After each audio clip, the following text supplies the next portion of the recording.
Good evening. My name is Mary Wilson, and I wanted to welcome you back to this channel. One of the things I want to talk about tonight is a little bit more of the natural world and humanity and how we really do interact and have a relationship together. So, in our natural world really does depend on us to do the right thing and to respect the earth and all of nature and everything that lives upon her. And humanity, we know, is most definitely dependent on the Mother Earth for sustenance, for food, for lodging, for survival. So it makes us question how we can start learning in more and learning from the earth, and also living in more peace on that earth. I was saying earlier today that the whole energy of disease and even the COVID-19 has really set the world on its heels. So what do we have to learn from this? We have to learn that we need to know ourselves deeply, that we value the simple things in life, like home-cooked meals and, face masks that were made for us, and just different things that can bring us to our own peace and understanding of what everything in the world really means to us, what it means to work hard, and how do we work hard, and how do we relate to one another. I've seen some pretty ugly things out there in the world where people are shoving and pushing and so filled with fear that it really gets quite frightening out there.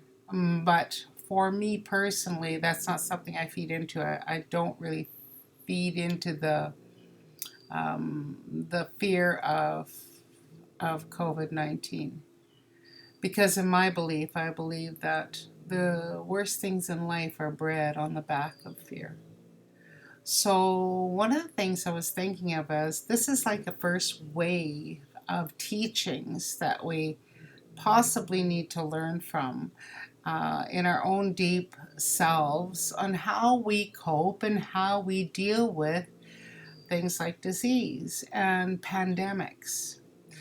Now, if there was to be a second wave, what would that second wave really look like? Would it possibly look like the crashing of technology?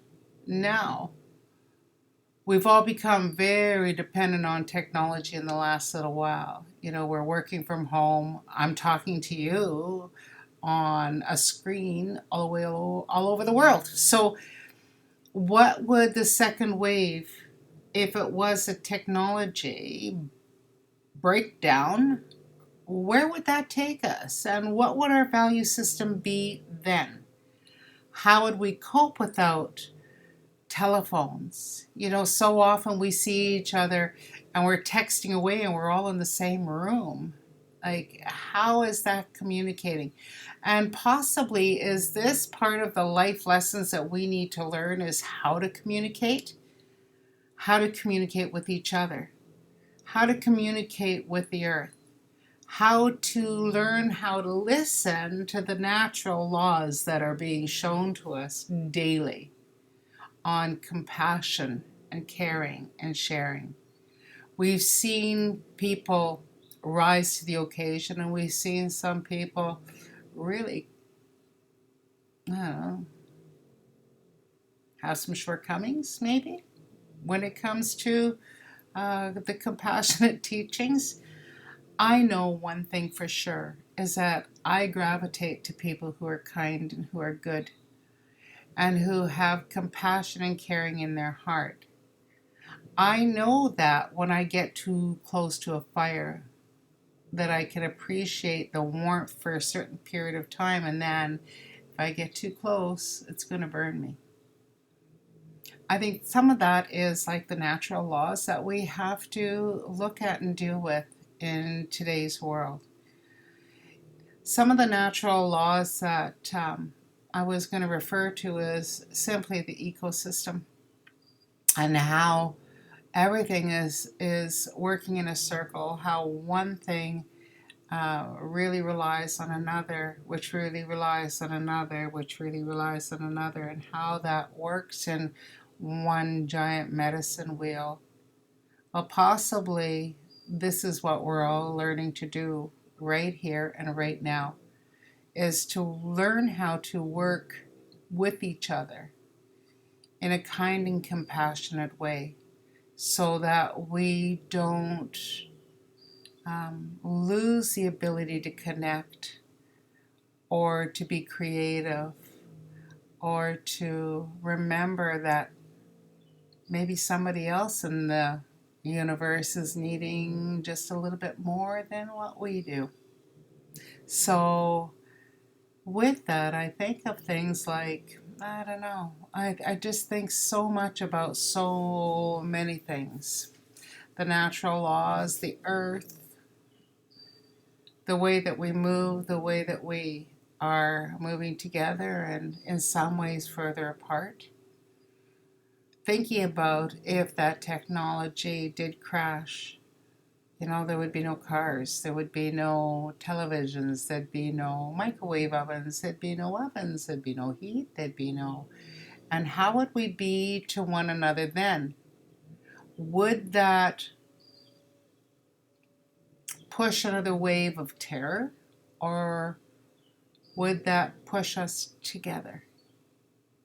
I've always been an optimist, even though there's part of me that's very much a realist and says, well, reality says that terror strikes first, but the optimist in me says that there would be those who would rise and be kind and caring, and that maybe we become neighbors again, and maybe we would learn how to be a little gentler with the earth and learn how to grow a garden again and learn how to warm a fire again. And maybe we would do things like appreciate the food sources we have, because there'd be no mass production. Maybe we'd be thinking about the food that we put in our mouths. If somebody is to eat meat, and what it takes to really bring that to the table, and how there's an appreciation and prayers and hopes and feelings about that food that comes. Maybe we'd be a little bit more appreciative of the material on our back. Maybe we would learn a little bit more about how to be kind and compassionate to, I don't know, maybe just a rabbit for fur. Maybe we wouldn't have to use a rabbit.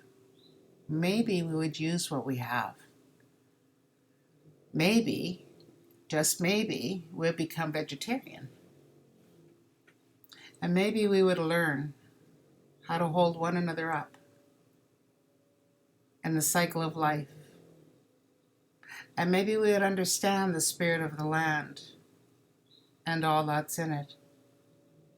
And maybe we would understand the land as our mother. And I think that we would probably see our animals and our birds and our bugs and our fish much like brothers and sisters, like our trees. Maybe we'd go back to the old clan systems where even corn had a clan and the water was a clan and we were all related. Wouldn't that be fantastic? Do you think maybe we could value one another just a little bit more then? What would that really look like if we really took the time to know the spirit of the tree? And that if we needed shelter and how we needed to harvest wood, how much work that would take and how much prayer. Because, I think we'd be praying for the right tree. And I think we'd also be very much in tune with the spirit of that tree and knowing that tree. I think we would certainly start to listen to the water and the wind. And I think we would appreciate the warmth of the sun and the stars at night. And I do know for sure that there's one thing I feel, and that is connected to everything. I feel connected to all life, to you, to our spirit friends, to the stars, to the earth, to the water, to the wolves. I feel connected so I can be in peace with the earth and all that's in it. So with that, let's do just a little meditation. Let's just close your eyes or keep them open, as I say. But I want you to travel in your mind's eye on those 4 deep breaths. And as you take your 4 deep breaths, maybe I'll start to tell you a little bit of a story. And that story is, I heard the water, and it whispered to me. It whispered like the frogs in the early spring. It whispered to me a song of life, a song of gratitude, a song of rage. But it whispered to me the sound of a babbling brook. And in that babbling brook, I could see the reflection of myself. And the reflection of myself was beautiful. I could see all the ripples of the water that surrounded my head. And I could see the deep pooling energy of my smile. And I knew then that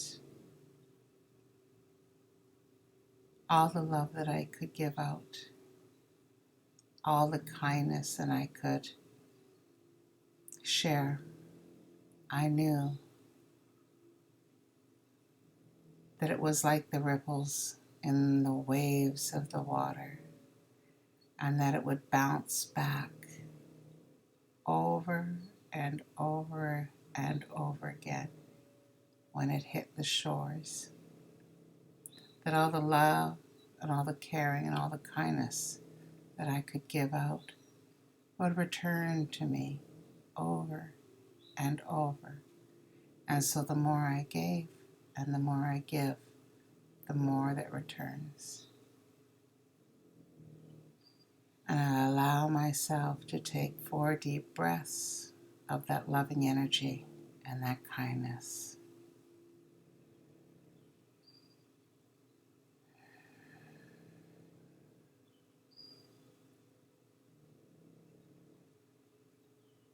And I allow myself to feel at peace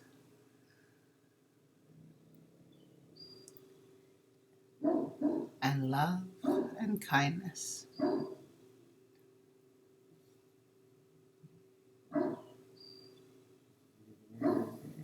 Even my dog upstairs, and the one in the room with me, feels the same. Have a good night.